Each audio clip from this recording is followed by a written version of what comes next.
Hello student. आज मैं फिर क्लास 10th का केमिस्ट्री का chemical reaction and equation lesson लेके आ रहा हूँ। ठीक है। पिछले वीडियोस में हमने बैलेंस केमिकल इक्वेशंस के बारे में अच्छी तरह से स्टडी कर दी। तो अब मैं इसका नेक्स्ट टॉपिक लेके आ रहा हूँ, types of chemical reaction. Types of chemical reaction. ठीक है। टाइप्स ऑफ केमिकल रिएक्शन किसके ऊपर डिपेंड करती है? Nature of chemical reaction. Chemical reaction किस तरह की है उसके ऊपर डिपेंड करती है कि वो किस तरह से रिएक्शन करेगी और किस किस कौन सी टाइप में वो जाएगी। तो टाइप्स हमारे पास क्या है? Combination reaction, decomposition reaction, displacement reaction, double displacement reaction, precipitation reaction, neutralisation reaction, reduction oxidation reaction. Different किस्म की टाइप्स हैं। ठीक है। हमने एक एक दो दो करके इसको स्टडी करना है। ठीक है। तो आज हम कॉम्बिनेशन रिएक्शन के बारे में स्टडी करेंगे। ठीक है।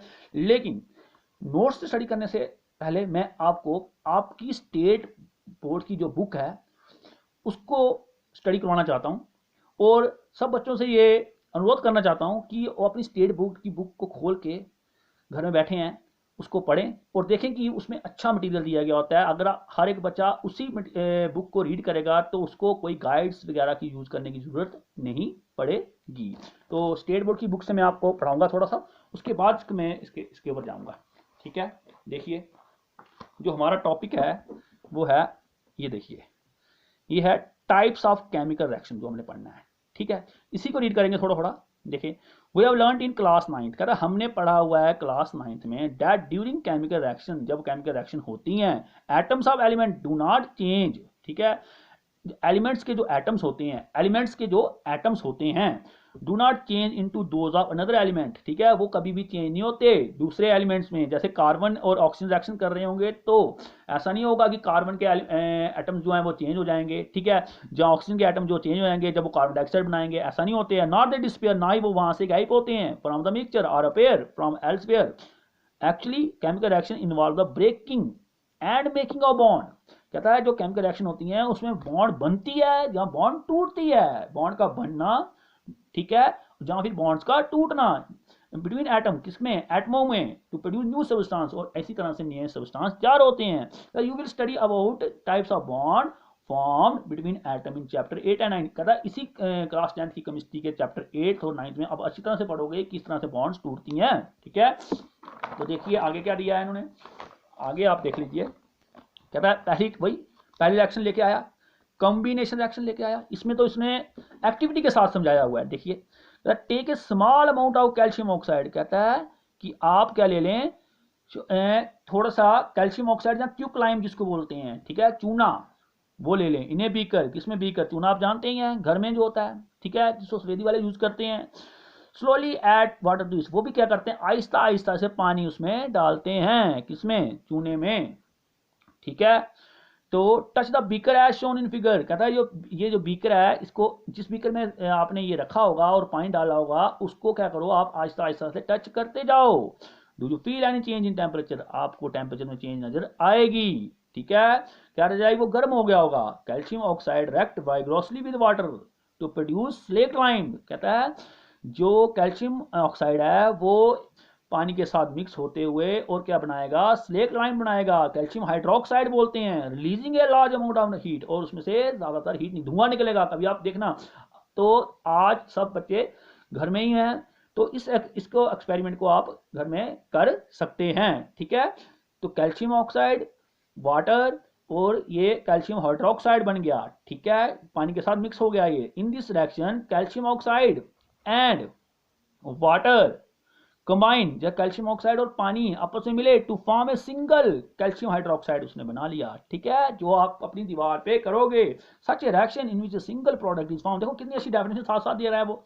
सच ए रिएक्शन, वो वाली रिएक्शन है, in which a single product is form from two or मोर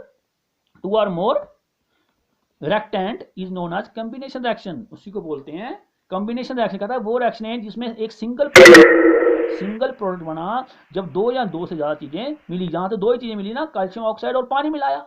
ठीक है। उसको कॉम्बिनेशन रिएक्शन कहते हैं। ठीक है। फिर एक और एग्जांपल दे रहा है, let us discuss some more example of combination reaction. कहता है और देखते हैं। बर्निंग ऑफ कोयले का जलना, कार्बन जैसे, और ऑक्सीजन यानी कि एयर। जब अपने कोयले को हवा में जलाया तो उसमें से क्या निकली? कार्बन डाइऑक्साइड गैस निकली।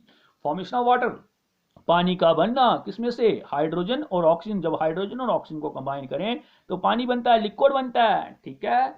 इन simple language we can say that when two or more substance, ठीक है, when two or more substance combine to form a single product, the reaction is are called combination reaction. ये भी definition दे दी उसने, ये भी definition दे दी। वो उसने बोला कि अगर एक सिंगल प्रोडक्ट बनता है, जब दो चीजें मिलती हैं, तो इसको थोड़ा सा घुमा के बोल दिया when two or more substance, कहता है जब दो या दो से ज्यादा चीजें मिलती हैं और सिंगल प्रोडक्ट बनाती हैं।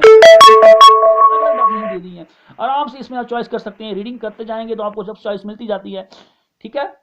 इन activity 6.4 we also observe that large amount of heat, कहता है इस एक्टिविटी में हमने देखा कि जब रिएक्शन हुई किसकी, कैल्शियम ऑक्साइड की पानी के साथ, उसमें से हीट भी निकली, हीट इज इवॉल्व, ठीक है। The reaction makes mixture warm, उससे क्या हो गया, जब हीट निकली उससे क्या हो गया कि मिक्सचर क्या हो गया, वार्म हो गया। The reaction in which heat is release, कहता है वो वाली रिएक्शंस जिनमें क्या निकलती है, हीट निकलती है, अलोंग विद, ठीक है, तो फॉर्मेशन ऑफ प्रोडक्ट, और प्रोडक्ट बनता है, ऊपर क्या प्रोडक्ट बना था, स्लेक्ट लाइन प्रोडक्ट बन गया था ऊपर, ठीक है।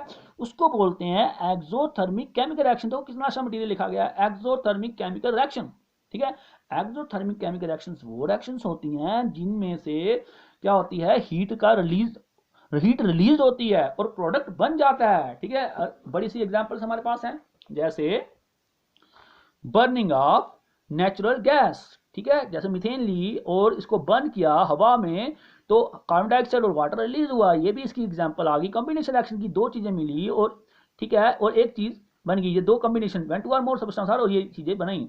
Do you know that respiration, का एक और एग्जांपल देखा था, एक्सोथर्मिक प्रोसेस जो है हमारी रिस्पायरेशन, सांस लेने की जो पूरी प्रक्रिया है, प्रोसेस है, उसमें भी एक्सोथर्मिक प्रोसेस कहा जाता है, वो भी कॉम्बिनेशन रिएक्शन का टाइप आती है। We all know that we need energy to stay alive, कहता हमें पता है कि हमें ताकत चाहिए जिंदा रहने के लिए। We get this energy from the food, हम ये एनर्जी कहां से लेते हैं, खाने से। वी ईट, जो हम खाते हैं।